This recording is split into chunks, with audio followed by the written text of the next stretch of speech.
This year marks the 25th anniversary of the Pokemon franchise, and wow, it's a quarter of a century, which means it's something great. So far we've been having some great performances and gifts from the Pokemon franchise, like especially musical events like Post Malone and Katy Perry. Some games have been announced like Pokemon Unite, and the topic of today's episode, the long-awaited Gen 4 remix and a new game, Legends. But let's talk about Brilliant Diamond and Shining Pearl, the Gen 4 remix. When we got the trailer, we got some pretty negative opinions, and that was because the art style was chibi, and though I personally don't like it that much, it's the way Pokemon has always been, only in 3D. It's not that I wasn't excited about it. I think it was actually the right way to go, because giving the opportunity to another company to make pretty big game and long awaited, for that matters, Gen 4 Remix, gave Game Freak the time and the resources they needed to develop Legends Arceus, or Arceus. I'm gonna call it Arceus because that's the way I feel it sounds better, which is something also people wanted that much. An open world game with beautiful graphics and something to explore, and a lore based game, and we'll talk about more about it later in the video. But basically, I'm glad they chose to go with that chibi art style and gave the opportunity to this company that I don't really remember the name, I forgot. It's great because even if we don't like the remix, we already got our opportunity to play them, to play in Sinnoh, and this is more focus on gaining new generations of people, of fans, to enjoy the region, enjoy the games. So a more childish art style looks great. I mean, they already got the Let's Go games with a similar art style, so I don't really have a problem. And even though it's not my favorite, I'm glad they did. And I waited too much for things to calm down to start talking about this topic, because I didn't want my house to be burned, even though nobody listens to this podcast, but still. And this is something really important for the franchise in general. It opens the opportunity, it opens the gate for more games like Legends to be made, and to develop the lore, the history, the world of Pokemon, the franchise in general, which is very great. There's something that's been trying to be changed for the past years, and that's that Game Freak wants to get rid of the mainline Pokemon games, that concept. They changed things with Sun and Moon, and they said with Let's Go that now they wanted to be two mainline type of games, and that doesn't really have any sense. And that's because people, maybe they don't realize it, but they discriminate spin-offs like Rangers, XD, Guild of Darkness, Colosseum, and even though they're great games, especially the Rangers, and they don't really get the attention they deserve. They're very different games, and with this franchise, it's so big that they have to expand themselves to more genres, to more people, to more different styles, and they're trying to do it with Unite, with different style of games, and like Pokken Tournament, that's a good example also. And now with Legends, people say it's main series game, but that's not the case actually. The only ones that are calling that are the fans, and that's because it doesn't seem to fit in any mind that a spin-off could create so much hype. But it is a spin-off. And why do I say that? Well, because in Legends main website, they say that it combines something from the classic mainline Pokemon games with some new stuff, which implies that it isn't a mainline game. And also the title, it's called in Japanese Pokemon Legends, and only spin-offs are called Pokemon in their title. Their mainline games are called Pocket Monsters. And the fact that Game Freak is developing it doesn't mean it is a mainline game, because Game Freak also developed Conquest, and Conquest is a spin-off.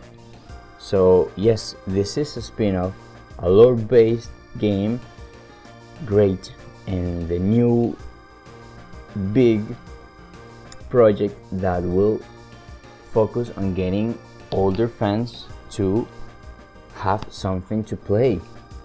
And they know that die-hard fans will buy their Gen 4 remakes. That's great. So I don't really get why they got all the hate. I mean, they couldn't. If we all wanted Gen 4 remakes to look like Sword and Shield, but let's be honest, Sinnoh's so big, they couldn't make the environment like Sinnoh deserves. If they had gone with Sword and Shield style, graphics, and basically everything, they would have to cut a lot of background and cities and everything, because Sword and Shield are pretty much the most linear games of all, and Sinnoh is not that. Sinnoh is the biggest region to explore, and they just couldn't do something like that. So I'm glad they did. We got our opportunity to play the original games, and now it's time to the new generations to play the remake. Which leads me to the next point about mainline games and remakes. We are used to have some remakes with a lot of new features to add to the franchise, but that's not necessarily the case, because Omega Ruby and Alpha Sapphire, they introduced so many things that made Gen 6 richer, and with this mega timeline and all, it makes sense. But even Heart Gold and Soul Silver, they added too much of new things to a remake, and they were amazing. But if we go a little bit back in time, we have Fire Red and Leaf Green. They are pretty, they're remakes, and they're very loyal to the original ones, and they're great. basically the same games, just updated with new graphics and new mechanics and new content. But they didn't include something new, something big like Omega Ruby and Alpha Sapphire did. So this isn't the first time that a remake is faithful to the original, and that's not a bad thing. I mean, Fire Red and Leaf Green are amazing remakes, and even though Heart Gold and Soul Silver are great as well, yes, they add new things because they had 4 generations, well, 3 generations to include to those older games. But that doesn't mean Brilliant Diamond and Shining Pearl aren't going to get some new stuff as well. We have the special events, we have the episodes, we have a lot of features, mechanics that could also be added, as well as new typings, new moves, new Pokemon, maybe regional variants. We don't know. I mean, tomorrow we're gonna get the Nintendo present the Pokemon Direct or whatever, where they are gonna reveal something, and maybe more people will change opinions. Of course, most people are interested in Legends, and that's okay, that makes sense. But I wouldn't throw the towel on the remakes just yet. I think they have potential and they are gonna be pretty good games. Also, Pokemon is a huge franchise, and there are a lot of things aside from battling and collecting Pokemon and enslaving them to make them do whatever we want. No, there are more things like the creation of Puffins in Generation 4, of course, the contest, the secret bases. Those mini features could return as well, and even if most of us won't spend a lot of time playing them, I think they will be improved on. Talking about Legends now, I really think most of the games could have DLC, but with Legends, I mean, there's so much potential there. Legends is based on the origin of the Sinnoh region. It's based on the past, so we could have different style of gameplay. I mean, there were leaks about a boss fight and riding Pokemon and stuff, and it's all about creating the first Pokédex, and we don't know what it's going on, if it's actually our past, if this is something related to Team Galactic, because the logos the protagonists have on their clothes, they are very similar to Team Galactic's logo. So there are too many ways to go with this, but I'm glad they are finally stepping up and creating something new like this. It's okay that I'm assuming we won't be battling against gym leaders, we won't be defeating some evil, we'll be discovering something about the world we live in, the world of Pokemon and the Sinnoh region. And I think that's great, because Pokemon is a franchise based on adventure, discovering. That's why Satoshi Tajiri created it, and that purpose is being lost through the years.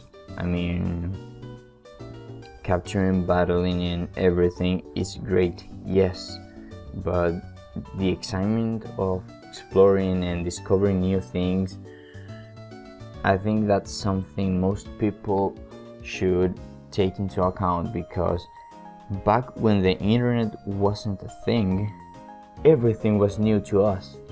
But now we have leaks, we have trailers, we have walkthrough gameplays, we have everything at our own hands. We can check out anything and nothing feels new anymore. And with this game, they're trying to sort of do the same as before.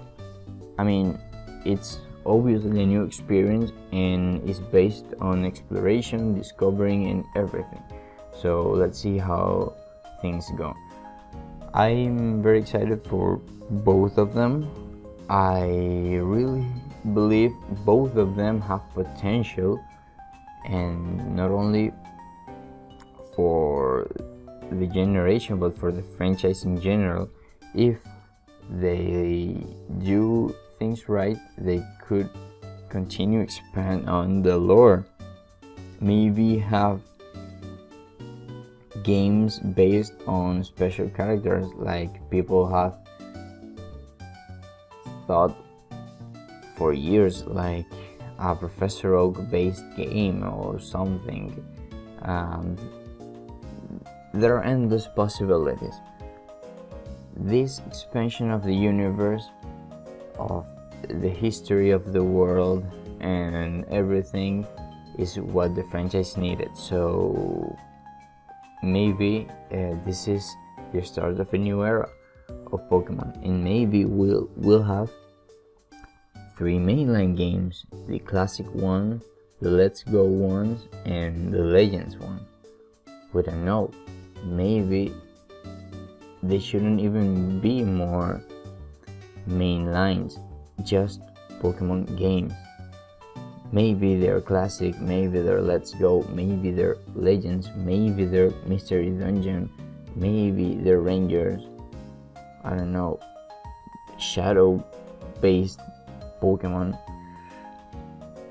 I don't know. There are a lot of possibilities that could stand a chance one more time to glow. And with this brilliant Diamond Shining Pearl